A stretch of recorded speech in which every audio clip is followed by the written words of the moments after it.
second it.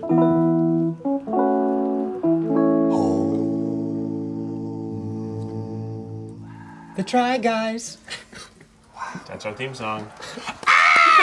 We are here at I/O, Google's annual developer festival, where developers from around the world come together to show off their hot tech. Today we are going to get to try the technology of the future. We're going to experience AR, AI, beeps and boops. This video is sponsored by Google, and that's literally the only way we could be here, because you can't come unless you work on something cool. It's 7,000 incredibly smart people, and we're here too. Google has given us the keys to the campus, which means I can do whatever I want. I think it's going to be an eye-opening experience.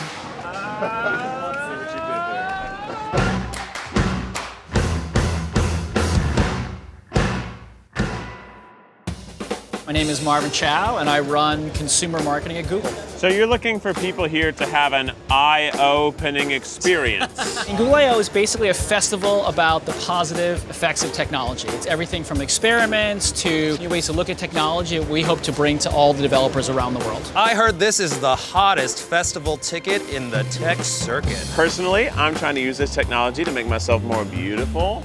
Is it possible?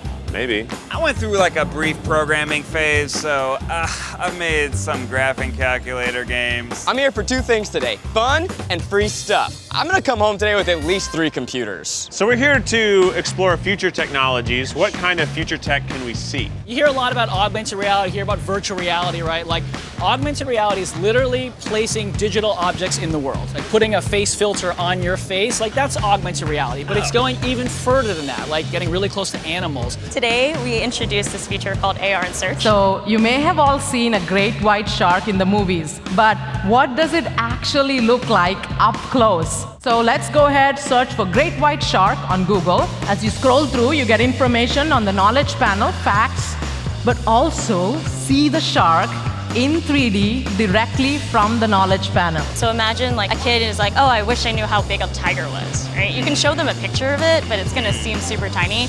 You can do AR and search and you'll just see tiger life size right in front of you. Most of my life, I thought that penguins were as big as me because I never saw them in scale with any other thing. And then apparently they're not. I think most people kind of got a good idea of how big a penguin I just thought they were big. On 3, put your hand out to say how big you think a penguin is. Right. 2, 3. I used to think they were here. Guys, they're not that small. Have you never been to a zoo? No, so when I went to the zoo, I thought, oh, they only have the small penguins. Well, there's only one way to resolve this. Who's the closest? Eugene. How close am I? You're a little off. You're about a foot off. Tiny tiger, tiny tiger. Oh, technology is so fun. He's right above you. Reach up, It's going to go further than that with all types of things where when you need digital help in the world, that's going to help you there. Through your phone camera, you'll be able to see overlaid graphics that are in context with the real world. Amazing. That's hot. This is some hot tech. Google Maps will take you through the streets, but once you arrive at a venue, then this can give you more contextual information of the venue itself. So virtual reality puts you in a digital world. Yeah. Augmented reality puts the digital in the real world. Oh my God, you should work here. That was perfect. Yeah. You want to trade? Eye-opening technologies.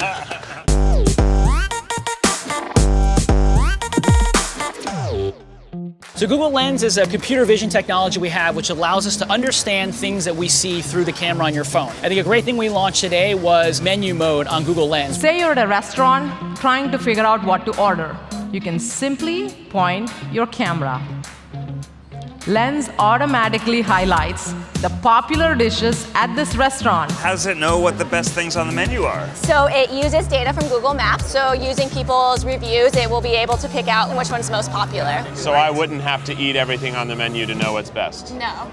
This is really cutting into my business, actually. The types of really simple but really hard problems that we want to solve. Artificial intelligence, how would you describe that for anyone who doesn't know what that is? I mean, it's a big word. It gets thrown around a lot, but I think essentially it's this idea of teaching a computer to learn. We developed an app called Dance Like, which basically helps you become a better dancer. We basically take a virtual fingerprint of you on the screen and we give you feedback on how aligned you are with the dancer. So this will be perfect for, say, I don't know, 3 really extremely, excruciatingly terrible dancers. Yeah, that's right, yeah. So let me help you get loose. There we go. Let me help you get loose to get him loose. Thank you. Hip Hop 101. Ned loves hip hop. No. Afrobeat, I believe, is very good for Keith. Advanced House 101. Oh, this is definitely Zach.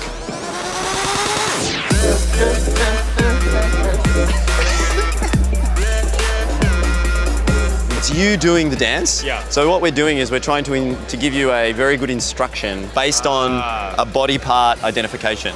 You're crushing it. Doing good. Nailed it. Pretty good. It's easier to learn when you slow things down. And if you do it in the slow-mo version, we can then basically speed you up and sync you with the real-time dancer. Did y'all develop this because you're professional dancers? I'm actually a terrible dancer. The face of I.O. I'm terrified in the face.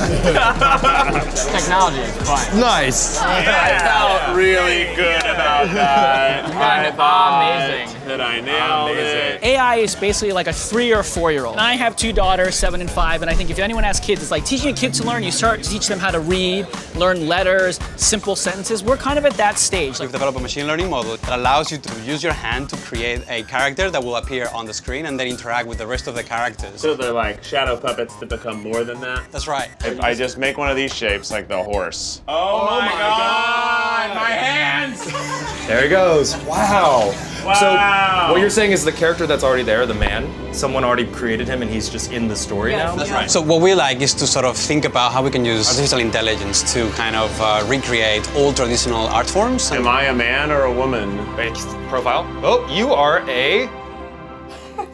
Oh, you're a man. Yay! I think there are some people that just think about Google as the search engine, right? But you guys as a company, you're doing a lot to really impact the world. Yeah. We're building things like digital assistants. We're helping with cancer research, all kinds of things that we think are helpful to everybody. I'm Carla Bromberg, the program lead for AI for Social Good. Our program aims to accelerate the application of artificial intelligence and machine learning to the world's biggest humanitarian and environmental and social issues. We're doing bioacoustic sound research to understand whales. You're protecting whales with AI? Yes. That's amazing. There's a lot of whales in here. Hopefully, we can just help protect and conserve more and more wildlife and understand more and more species. Imagine if you had 19 years compiled of just you. What would that sound like? This is our flood forecasting initiative. It's helping warn people when there's a flood so that they can evacuate. Floods are the most common, deadliest natural disasters on the planet. 20% of flood fatalities happen in India alone. This is a simulation of 48 hours of a flood zone. This is through the Google Public Alerts, and this shows you where a flood situation happens, both in Google Maps and Google Search. We hope this has a really big impact and also inspires other people, because there's a lot of other ways that we think artificial intelligence can help save lives and protect the environment. You know, maybe technology is here to remind us that the real beauty is in the real world. Oh, he's so cute! Oh my God! My name is Irene, and I'm a creative developer at a place called the Creative Lab. So we have a page called Experiments with Google, and it's a website where we collect projects from developers all over the world. Anybody can use it, and there's open source code if you want to learn how it was made. So this is Seeing Music. It's part of our creatability experiments. And we worked with J. Allen Zimmerman. He's a deaf composer. Did you say he's a deaf composer? Yeah, he's a deaf composer. He became deaf later in life, and he teaches a bunch of different students, many of which also are deaf. And so we created a visualization tool for him and his class to use to visualize their music. It's using what's called a Hilbert scope, which is a really helpful way to visualize audio. Wow. So when he was designing this, did he ever think? I said, did he ever think that it be used like this? This is exactly how he hoped it would. What if we all sang in it at the same time but a different note? Oh yeah, okay.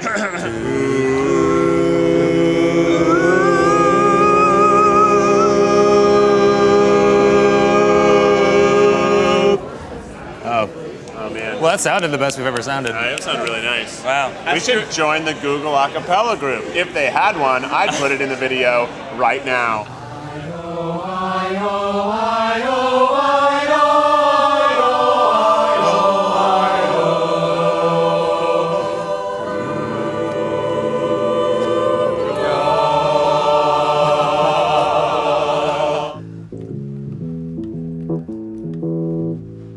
That's a nice little jazz That was riff nice right there. there. And I work on a project called Magenta, which is working on using machine learning to enable artists and musicians to express themselves in new kinds of ways. We've made this algorithm that takes playing piano and maps it down just onto 8 buttons. And we figured what's more interesting than hitting buttons is touching fruit. This is musical fruit. This is, you know, the most musical fruit we could find. Oh my God. Wow. That's the most appealing I've ever found a banana. To be totally honest, I don't care how it works. I just want to touch the fruit. But how does it work? There's 2 parts of it. There's the how does touching this fruit make sound, which is there's some electrodes that are stuck into each of these pieces of fruit. But what we're here to do is actually taking these signals and turning them into a pitch. What's interesting is you notice every time I touch it, there's different notes coming out. Right. And that's this machine learning model that's saying like, okay, well, if you're touching this a bunch of times, I'm going to try to make it sound something like piano. It's not just one note per thing. And also an important part of what we do, Magenta, is we're a big open source project. So if someone wants to make their own, they can just go to the web page and download the software and do their own thing. Could I do it with dominoes? You could do it with dominoes. Wow, dominoes! And 1, 2, 3, 4.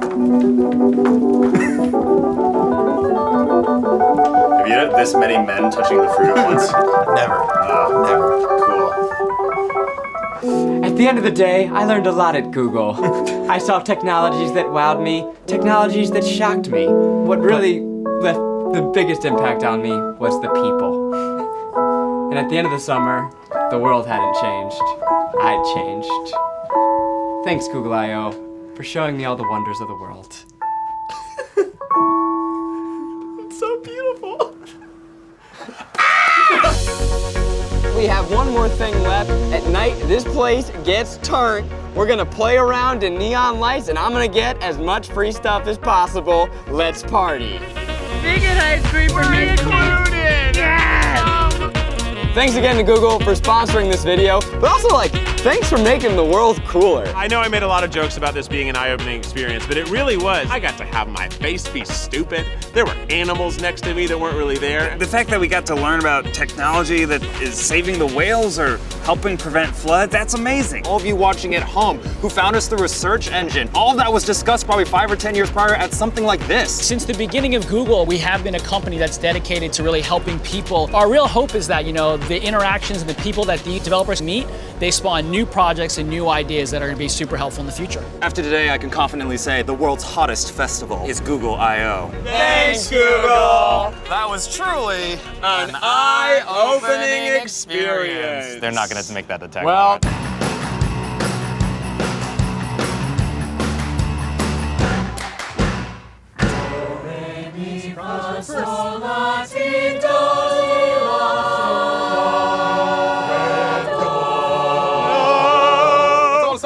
This is so cool seeing a hologram of a choir. Yeah.